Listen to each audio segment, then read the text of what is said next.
Well, Josh here, and this is my review of the new summer flick, The A-Team, and I actually have seen really embarrassingly few movies this summer, because you know what, much like the box office, I'm just not really feeling a lot of these movies, and to be honest, I really wasn't looking forward to The A-Team either. I only saw it because some friends were going to go see it, but after having seen it, I was very pleasantly surprised. I have a confession to make. I never really watched the A-Team TV show. I know, there, I said it. But it was just, a little before my time. I never really caught it on reruns. So I'm judging this solely, or was judging this solely from a perspective of just having seen this movie, which I think is maybe the better perspective as my eyes are wiped away of nostalgia. That said, I have now gone back and watched a lot of the A-Team TV series. I'm up to the end of Season 1 now, and going strong, and reevaluating the movie and looking back on my thoughts on it. I can change a few of them to correct some things, and where it's not necessarily nostalgia now, it's more just observation. So, that said, let's get on to the review. First off, the story. Who am I fucking kidding? This is the A-Team. The story is never important. But in short, the A-Team is, as the intro would always say, accused of a crime they did not commit, and, of course, they have to get revenge. In the movie, at least.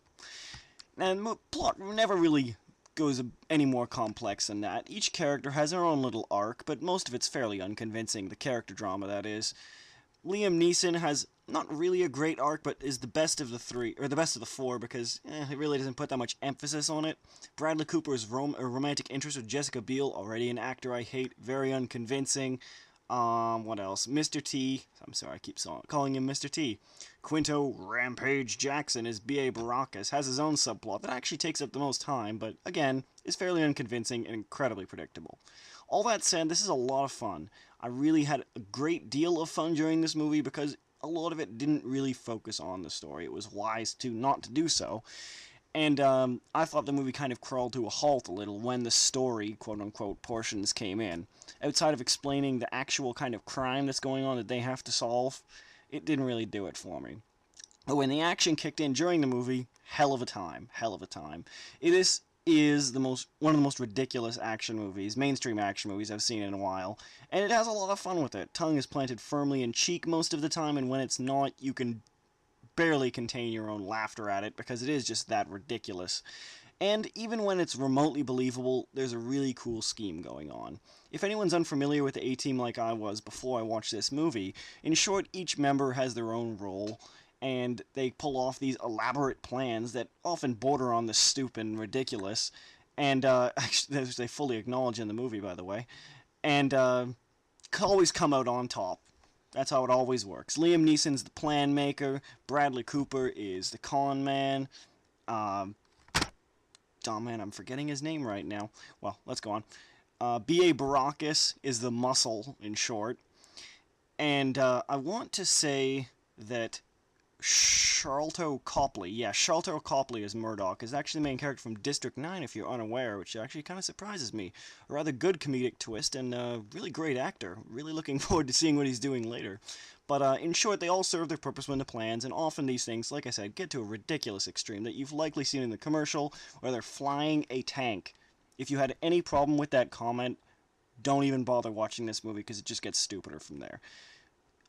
All that said, the characters had really great chemistry together, and it's felt a lot like a buddy comedy movie, except this time it's 4 buddies instead of 2, and it really, really worked. All of the actors, even Quinto Jackson, that's his name, as B.A. Baracus, while not a great actor, was the great butt of a lot of jokes, and definitely held his own among them. While the more experienced actors, Liam Neeson and the villain, is good, but not hilarious. They definitely play the straight man most of the time.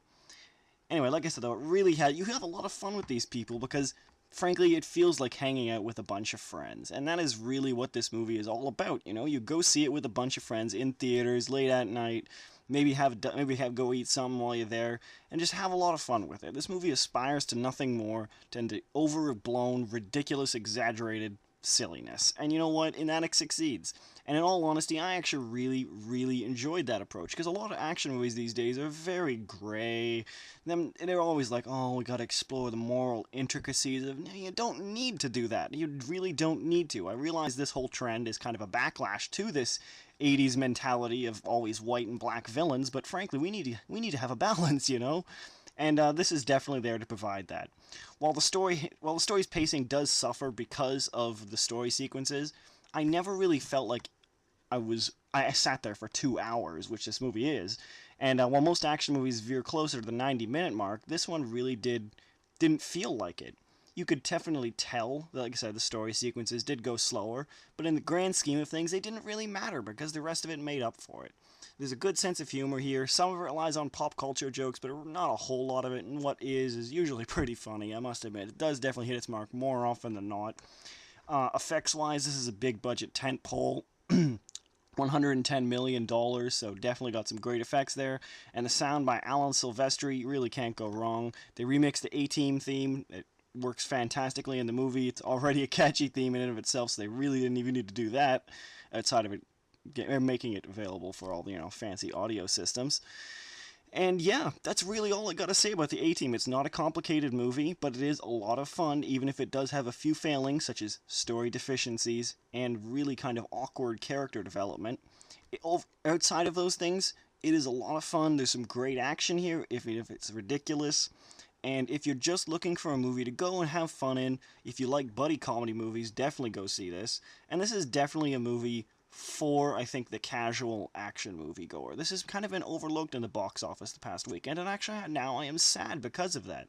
Because I actually think this movie deserves more credit than it's getting. It's not a great movie, by any means. God, no. But I would like to hire the A-Team for a sequel. Sadly, it doesn't look like the public wants to. Hopefully it has good legs. Alright guys, go see the A-Team. Thanks for listening. Oh, hey all, Josh here again, and I realized I just completely forgot to address any of the actors' portrayal of the characters from the TV show, which is quite a big part, so I figured I should include it here as an addendum. Let's go one by one. Liam Neeson as Hannibal does a fantastic job, though he's more downbeat than George Papard. He definitely does a great job here. Like I said, he's one of the more talented actors in this movie, so he pulls it off great here. He does have more of a sense of humor, even if he does strike me as just playing Liam Neeson.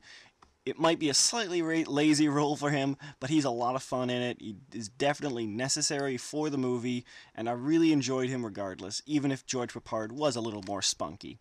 Bradley Cooper, his face, doesn't do a whole lot of disguises, which I was kind of sad about, but I really enjoyed the whole kind of he getting all the ladies thing. I am definitely more prone to like the kind of absurd ladies man character, kind of like a James Bond-esque figure, mainly because I do love that kind of figure, and I grew up on James Bond movies, but he pulled it off really fantastically here, and I actually like Bradley Cooper a lot. I liked him in The Hangover, I like him in this. He may not be a fantastic actor, but he definitely plays the roles he picks well, I think, and I really enjoyed him. His face. Sharlto Copley as Murdoch, what can you say? He nails it fantastically, really. I don't like Murdoch as, he's not my favorite character of the A-Team, but he pulls it off fantastically here, and while I do think I like the TV actor better, the name is escaping me at the moment, Sharlto Copley does a fantastic job here that really can't be ignored. Like I said, this is a really great comedic performance that I think definitely shows that he has some acting chops in him. He can do District 9 and then go straight to this. Quinto Jackson, not a really great actor, in all honesty. He mumbles through some of his lines, which is also a problem sometimes, but overall I really have no complaints because he was the butt of most jokes, and really, how hard is it to play Mr. T? He's freaking Mr. T. He's basically a cliche at this point. Regardless, though, he does have that sense of menace to him, and he does have a really good comedic timing, whether that be due in part from his part or because of the director, who is Joe Carnahan, by the way, also Smoking Aces, which I hated, but regardless, he worked fantastically here, and altogether they definitely make a great ensemble team. They may not be the original A-Team like we remember, but they are fantastic